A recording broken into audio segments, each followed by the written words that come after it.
But there is another problem that is, again, worldwide. It is in the United States, in the United Kingdom, in Brazil.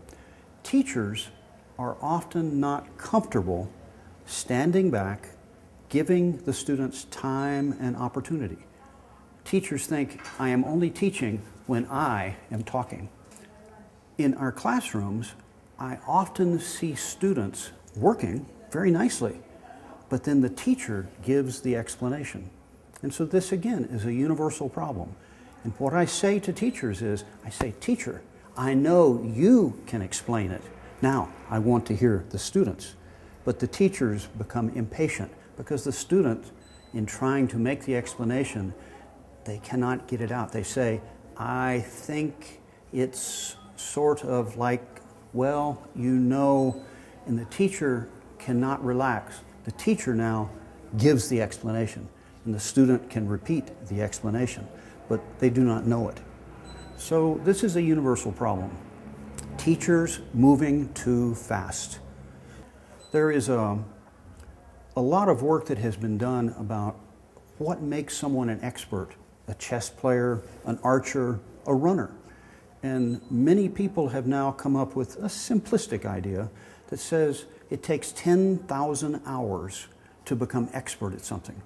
Michael Phelps, swimming. He didn't learn to swim in a year or two. He swam 10,000 hours.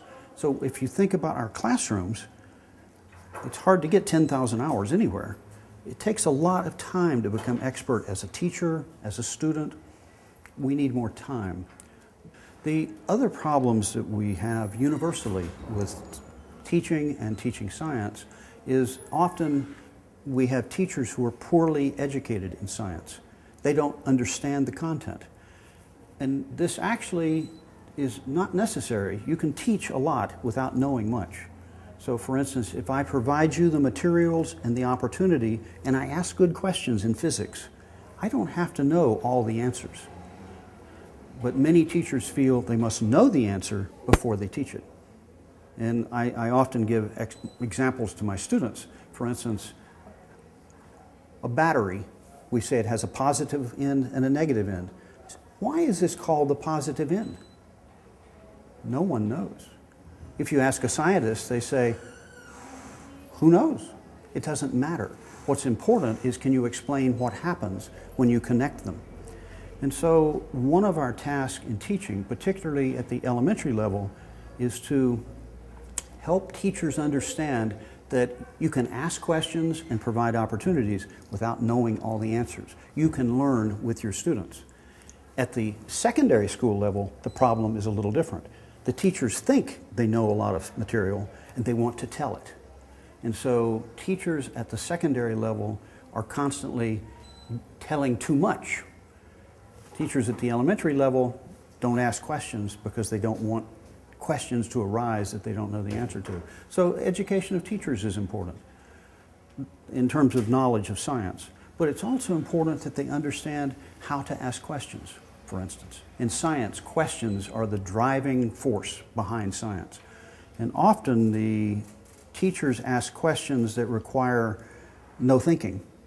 The CTC teaching methodology is fairly universally recognized, and there is research to support the idea that knowledge is developed in your head. I cannot give you knowledge. I can give you information, I can give you opportunity, I can give you resources, but you create the knowledge. And this is a very important part. Since I cannot give you the knowledge directly, I have to create a classroom environment where that learning can take place. And I have to be watching it all the time to make sure it moves the way I want. It's like being a coach. You go to a football game, the coach cannot play the game. The coach can merely work with the players to help them improve their game. But they have to have opportunities, a ball, teams. They have to know the rules. So there are certain things they have to learn directly, and there are other things they learn by practice. Classrooms are the same.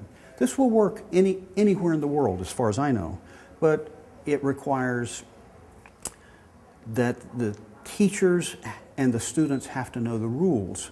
I just got through doing a very interesting search of the literature related to education and economic development. and it's very interesting. It's exactly what you would expect. The most developed countries, like the United States, which clearly is the powerhouse in terms of economic development, has used science and technology as the engine to drive that for 150 years.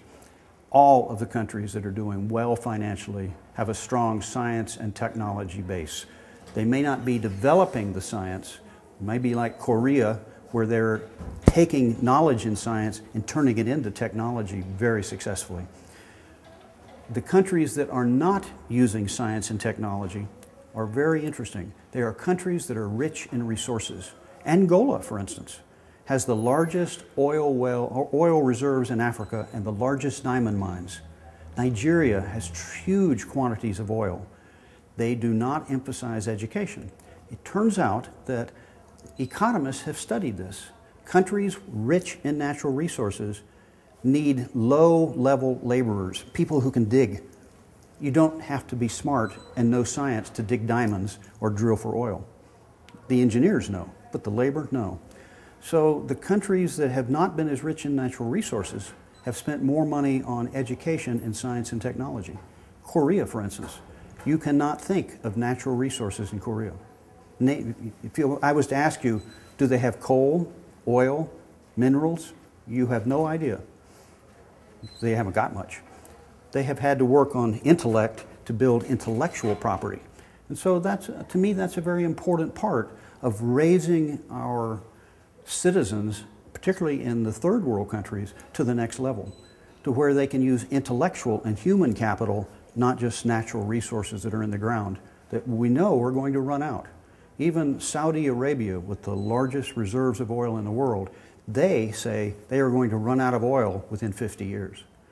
Well, what do you do when all your natural resources are gone and all your people have been digging? They have nothing left to dig.